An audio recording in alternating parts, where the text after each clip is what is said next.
Hello, and this is Sam Owens here, and I'm going to show you some of the mods that I've started on Snazzy 2. If you remember, Snazzy, the original, had quite a few mods that I completed, tested, and found workable. Let's start with the first one here. As you can see, this is my seatbelt rest.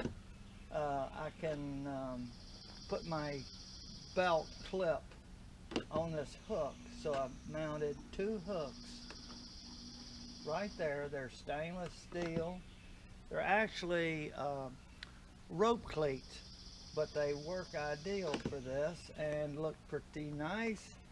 And so I've just completed that. We've gotten so used to those in Snazzy that I just had to have those. Well, if you notice, everything's kind of loose here. There's another feature that I haven't outlined in any of my videos, but it's the seatbelt tension adjuster. You know how that belt really pulls on your shoulder? Right here, I'm going to show you how to make this. It's actually a clothespin, but you can't really tell it when it's retracted back. And it clamps on there and holds tight, and we'll go over that later. But you adjust it to the tension that you would like, that feels comfortable but still safe for seatbelt operation, and it won't interfere at all with that. So that is installed on both sides, and we highly recommend you either make one like this or go out and purchase one. The ones out on the market, a lot of them will slide. I've got a little trick to keep this from sliding. Hey, I'm going to show you how to make that seatbelt tension adjuster. It's going to hold the belt up at the top in a position that relieves the tension going across your shoulder. I've come up with a simple idea, inexpensive, easy to make, and it involves a couple of clothespins. Now, you want good clothespins. They make them out of good wood that can handle the outdoors, and you're going to paint them black to disguise them as clothespins. Okay, you take the things apart by sliding these out, and sometimes you have to kind of pull it and pull that. And there's the two pieces. You'd paint these, all four of them, to make two tension adjusters. And after they're painted, what you're going to do is you're going to have some of this, it's a sandpaper type rough material that they put on steps or ramps to keep you from skidding when you walk. Now on the back is 3M sticky material.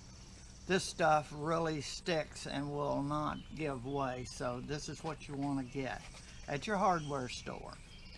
Okay, what you do is you make you a little piece by holding this on there, draw you a line, and then you cut a strip of this material that will fit right on the flat portion of this.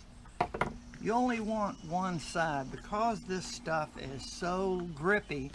You don't need it on both, and the reason you don't want to put it on both, you want to be able to adjust it a little bit. So I found one side is sufficient to hold it and also be able to maneuver it into position for slight adjustments of different size people that come to ride your vehicle. So once that is done, then you take and you reverse these like this.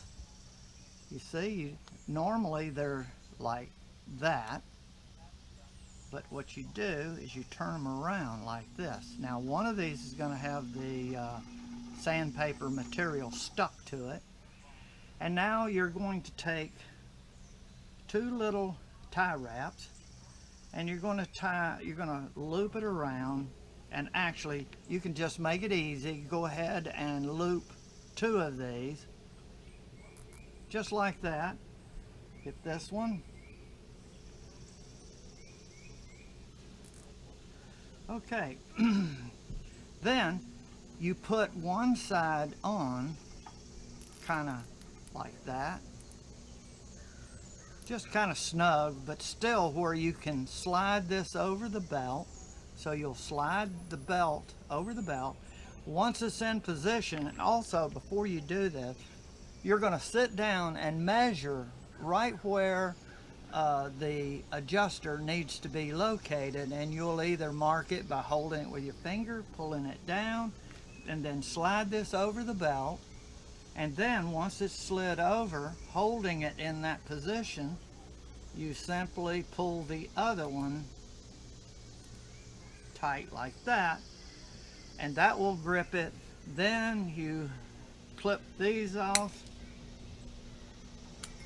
and if this were painted, these will not slide off because you have these little indentions on each end, and you can tighten this enough, tight enough that it will secure that up to that adjustment and hold it there. Then if you're wearing a bigger coat or something and you need to have it you know, relaxed a little bit more, then you can slide this thing down a little bit or up and make the adjustments. So there you go. Simple to make, and when it's painted, you don't even notice it. Okay, go out and get your materials and try it. For the folks that really need to see something close up, that's the way it looks when it's complete. Okay, and you can see the sandpaper material is on that bottom piece, and that's all you need. If you put it on both sides, you may not be able to slide that thing. Then it just goes back up, and you still look cool, and it looks store-bought now.